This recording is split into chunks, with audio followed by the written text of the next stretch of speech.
మీ కృష్ణా జిల్లా కూతురు కోనసీమ కోడలు మాట్లాడుతున్నాను. అందరూ బాగున్నారా? నేను చాలా చాలా బాగున్నాను. ఈరోజు మనం చికెన్ పచ్చడి ఎలా తయారు చేయాలో చూద్దామండి.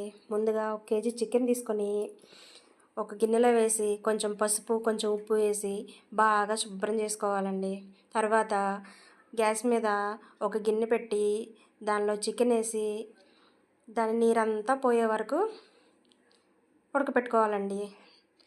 దానిలో కూడా కొంచెం ఉప్పు కొంచెం పసుపు వేసి మధ్య మధ్యలో కలుపుతూ ఉండాలి. తర్వాత ఒక బాండీలో నూనె వేసుకొని నూనె వేడెక్కిన తర్వాత చికెన్ వేసుకొని నెమ్మదిగా ఫ్రై చేసుకుంటూ ఉండాలండి. అలా ఫ్రై చేసుకున్న దాకా అదంతా ఒక గిన్నెలోకి తీసుకొని నూనె సరిపోకపోతే ఇంకొంచెం నూనె పోసుకొని దానిలో 2 టేబుల్ స్పూన్ల దాకా అల్లం వెల్లుల్లి పేస్ట్ వేసుకోవాలండి.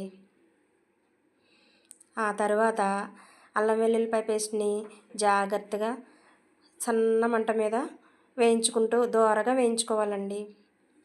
మరీ ఎర్రగా వేయించుకోకూడదు, దోరగా వేయించుకోవాలి.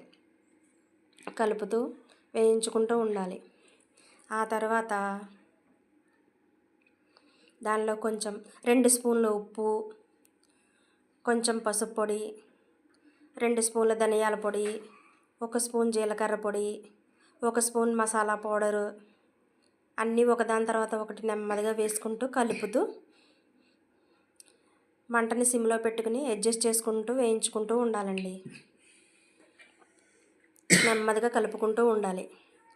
ఏమాత్రం హైలో పెట్టినా మాడిపోతుందండి, జాగ్రత్తగా వేయించుకోండి.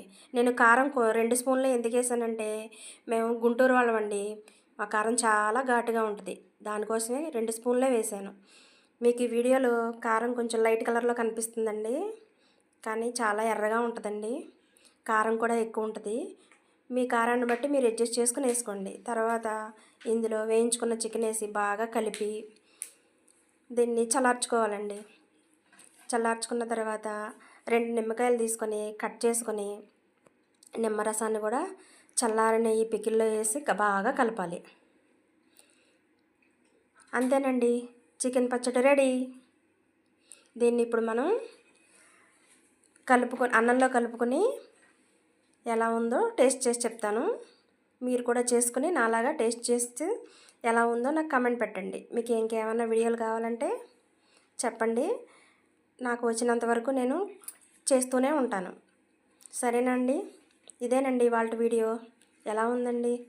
పచ్చడి అయితే చాలా బాగుందండి. మా పిల్లలు మా వారు అందరూ తిన్నారు, చాలా బాగుందన్నారు. ముక్క చూడండి ఎంత మెత్తగా ఉందో. ఫ్రై చేసుకోవాలి కానీ మరీ డీప్ ఫ్రైలా చేసుకోకూడదండి. మేము చేసుకునే తీరులో మీకు చెప్పానండి. ఎలా ఉందో ఏంటో మీరు కూడా రెడీ చేసుకుని టేస్ట్ చూసి ఎలా ఉందో చెప్పాలి. మీ ఎవరికన్నా కావాలంటే మేము ఇప్పటివరకు ఆఫ్లైన్లోనే అందరికీ అందిస్తున్నామండి. ఆన్లైన్లో కూడా పెట్టబోతున్నాము. మేము వాట్సాప్ నెంబర్ ఇస్తామండి ఈ వీడియోలో. ఆ వాట్సాప్ నెంబర్